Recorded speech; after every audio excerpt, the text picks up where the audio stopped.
Voyons d'abord une première partie sur l'humanisme qui est un renouvellement de la pensée occidentale et d'abord une première sous-partie sur l'étude d'un humaniste Erasme, un humaniste qui peut apparaître comme un modèle et enfin en B, d'autres humanistes qui comptent. Donc Pic de la Mirandole. Donc c'est un Florentin protégé de Laurent de Médicis, un érudit polyglotte qui étudie à Padoue, Bologne, mais aussi à Paris. L'homme, pour lui, est profondément croyant et Dieu a créé l'homme, mais l'homme apparaît libre et responsable. Alors pourquoi il est libre et responsable? Car il possède toutes les clés. Il lui suffit de les développer, de les actionner par le travail. Il est responsable car lui seul peut le faire. C'est une véritable rupture car durant tout le Moyen Âge, les hommes sont considérés comme mus par le destin de Dieu et non par leur propre volonté.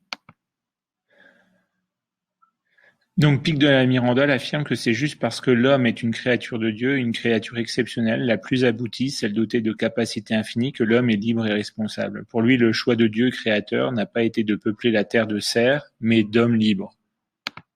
Donc ensuite, étudions Rabelais, de 1483 à 1553, c'est un moine français, il est connu pour deux grands ouvrages à succès dans lesquels sont racontés les buts de la vie, le bonheur par l'amour de l'humanité et par l'amour de la nature.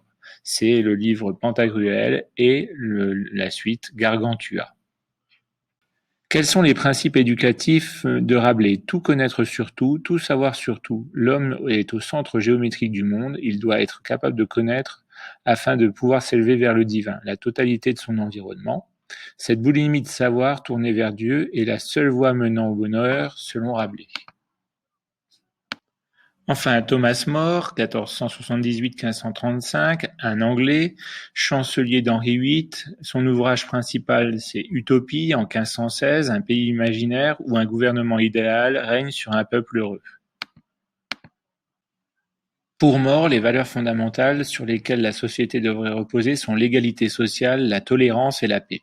Le but essentiel à l'existence proposé dans la cité idéale d'Utopie est la culture de l'esprit qui mène au bonheur individuel.